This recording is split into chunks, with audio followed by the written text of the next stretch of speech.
And a blessed good morning to one and all. We are at the beginning of a new week, another glorious week in the kingdom, another glorious week in the vineyard where we are called to work and to give of our best to God, to allow our light to shine brightly in this world, to recognize that we have a mission that is not only for ourselves, but a mission that is for the whole world. The part that has to do with ourselves is in order that we may be able to shine more brightly. So if we work on our things, then we are of better service to God in the world. If we go through our lessons and we learn from our experiences, then the whole benefits from all that we have learned. And so we are working not only for ourselves, but for everyone in the kingdom. Everyone, every soul that has been created in this world. So welcome to this new week. And we give God thanks for those who have been ill and are now whole again.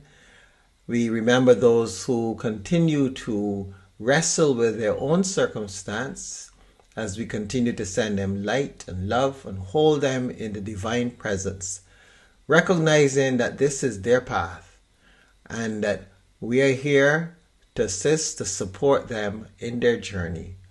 And whatever the outcome of this journey might be for them, that we allow them to tread this path with our support, with our love, and our light shining in their lives.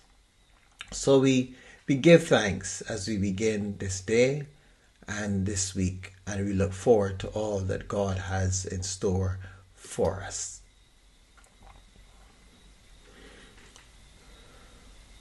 So let us come now into this time of inner journeying, inner peace, inner reflection.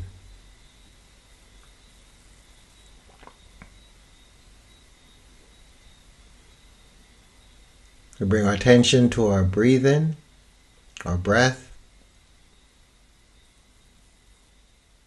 We observe it as it goes in and as it comes out.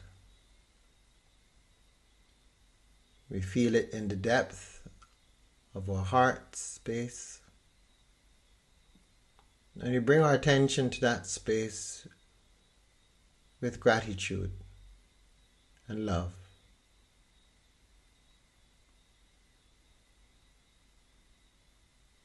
And we allow that gratitude to expand, giving thanks for everything.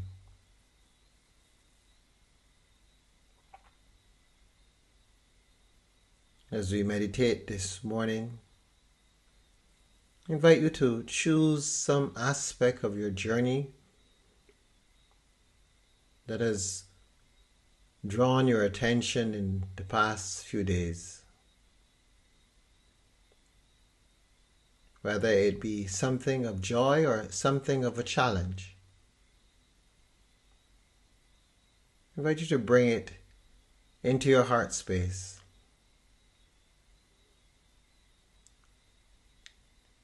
And in a sense, place it on a little pedestal in a way that you can go around it and see it from various angles. See how it challenges, but see how it blesses. And see what emotions arise from the various viewpoints. See it in its fullness. See how it has been perhaps a curse, and see how it has been a blessing. See it how it's been debilitating, and see how it has caused growth.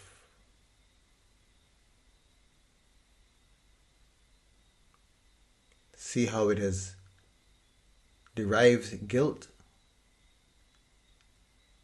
and see it how it has created a point of celebration and thanksgiving.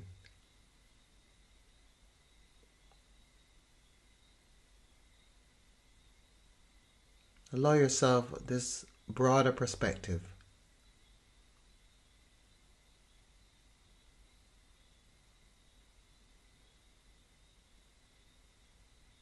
And feel the expansiveness of it.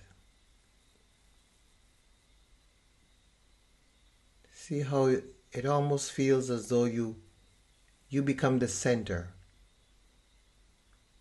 And all these emotions are circling you.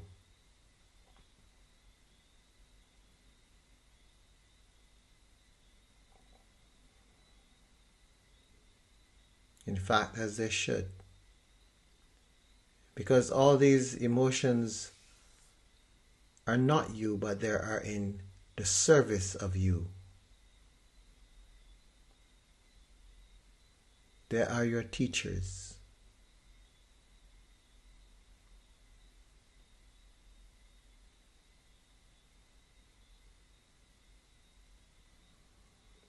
Just sit in the midst of them. And acknowledge each one with thanksgiving.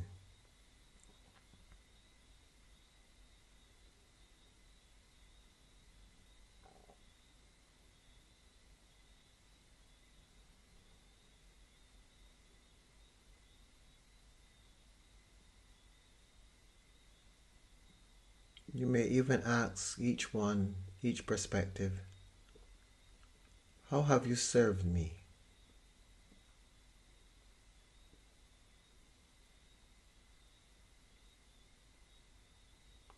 What lesson do you teach me?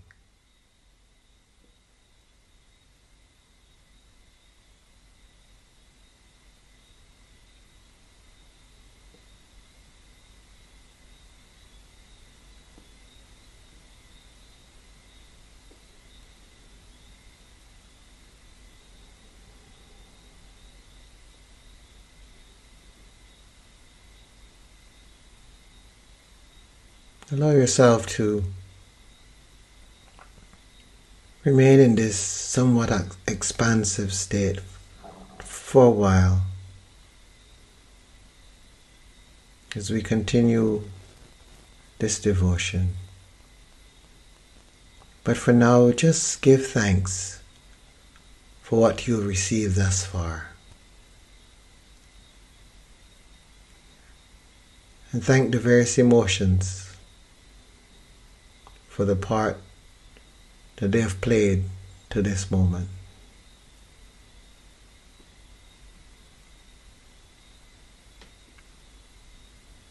And breathing out, we just release it all and bring ourselves back to full awareness.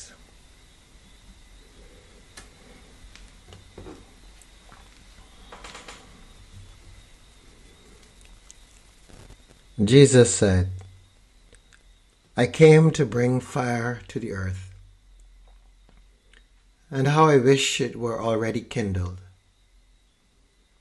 I have a baptism with which to be baptized, and what stress I'm under until it is completed. Do you think that I have come to bring peace to the earth? No, I tell you, but rather division.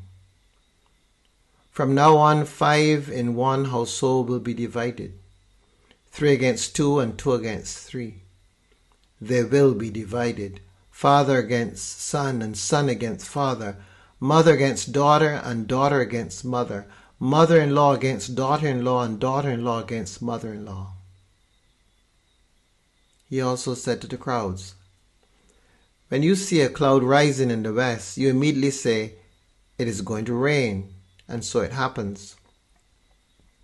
And when you see the south wind blowing, you say, there will be scorching heat. And it happens. You hypocrites, You know how to interpret the appearance of earth and sky, but why do you not know how to interpret the present time?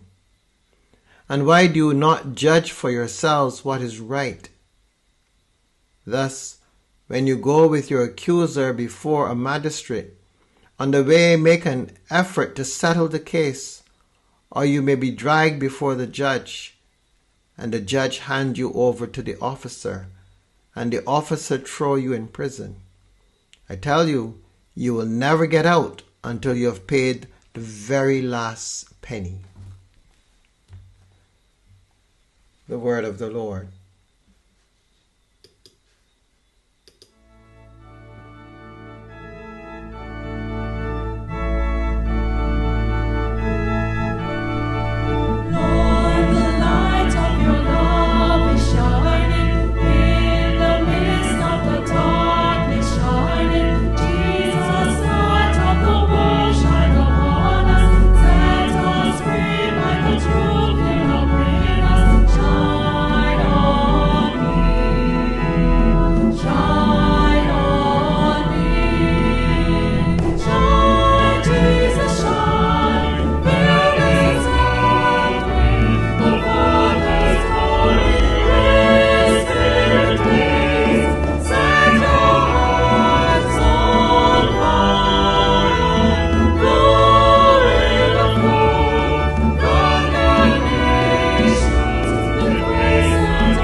Jesus in this morning's reading speaks of the stress that he finds himself under as he awaits his own work completion. And he speaks of having brought fire to the earth and wishing that it was already ignited. It was blazing. He speaks of division, dividing father against son and son against father, daughter-in-law against mother-in-law, mother-in-law against daughter-in-law. The division, the dividedness. But then he offers another angle which seems interesting, where he suggests that persons know how to read the signs in the earth and the sky, but somehow they don't seem to be able to interpret the present time. They don't seem to understand what is necessary in this time. What do they need to do? And he suggests that they look at a situation where they're being perhaps taken to court for something.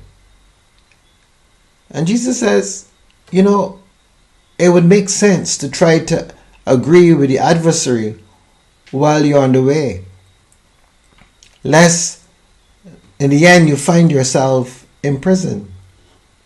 And this is an interesting conclusion for this passage, because you get a sense of the division at the beginning, and you get the sense that this division is a harsh division.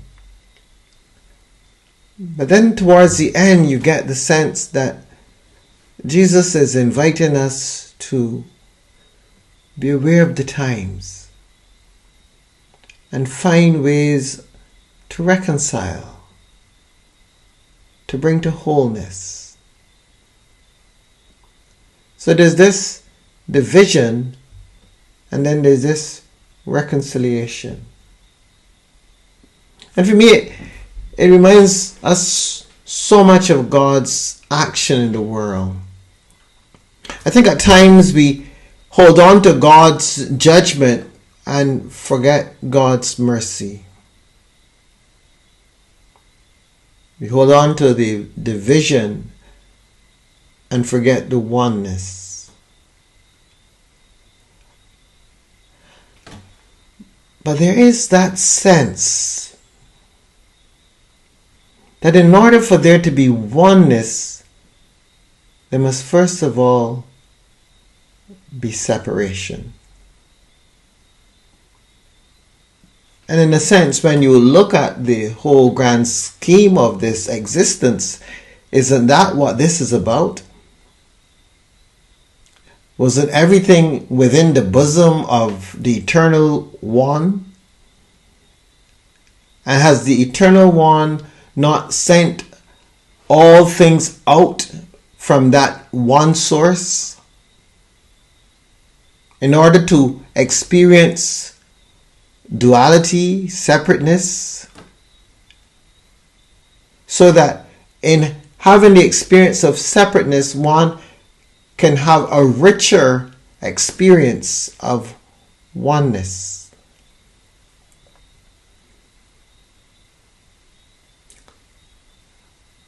We need a division. We need in a way to create the chaos so that we may learn more significantly the oneness. Look at it not only from this perspective of the world, but look at it from your own personal perspective, your own journey. Look at it from the chaos that you may find in your world. You might have had a journey in life that has been nice and pleasant and straightforward and flowing so beautifully. And that's all you've known. But then a time comes when, to use a common phrase, all hell breaks loose. And you don't know if you're coming or you're going. Unfortunately, for many persons, this is perceived as the end of the world, and they oftentimes do end it, sadly. Mainly because they have no tools to work with failure. But if they were able to perceive it as a lesson to be learned, as a step towards greater wholeness, because the life that we often create for ourselves, which we think is real, is actually a false world. Because if our world doesn't have within it brokenness, then we've only looked at part of it. If all we have is pleasantry, because in a sense, our modern world teaches us that life is about trying to keep us far away from pain and enjoying as much pleasure as you can, having a wonderful life. We in the Caribbean society should really question that northern understanding. Having come out of the experience of slavery, both as master and as slave, because it was in a sense rough on both sides. Both sides were living a reality that was not truthful. And both sides need healing from that. But it was something that we went through. Hopefully we have learned the lessons that we needed to learn. Although there may be also the reality that we've tried to run so far away from it and even pretend like the teacher in George Lamin's book, The Castle of My Skin, who seeks to deny that such ever existed in this little beautiful island of Barbados. Except we have that kind of attitude where we don't want to face the reality of it and really imbibe the lessons that were intended to be learned. If we escape it, then we miss its value. But all these things in our journey have been blessings. So Jesus is in a hurry to ignite the discomfort, to ignite the division, so that there could be a true experience of harmony and oneness. He is anxious to create the disturbance so that things may be resettled in a better place. Sometimes in our lives we settle for things. We settle for a way of being in the world. We settle for a particular life. And we become accustomed to that life. And we become contented with that life. You know, it's not the best. We know that there may be so much more that I can do or I can be. But you know, at least this is okay. And Jesus says, no. No. I have come that you might have life and that you might have it abundantly. So I'm going to disrupt what you call life so that you can truly experience life. You're not here to move through a fog, to be in a daze, to be like a robot, to be a machine. That's not why you're here. You're here to be a divine being, participating in creation, bringing things into being, causing this world to expand and become more and more and more, and to rise higher and higher and higher, to leave behind the things that are of no use to us, to leave behind war and violence and hatred. But you can only do that when we fully participate in life, and we draw out the juices of life. But when we don't do that, we just allow what is to be. And we can't be bothered. Not so. Not in the kingdom. We've got to pass through the valley of shadow of death. And we've got to come to the mountaintop. But it is through the valley. Through the valley.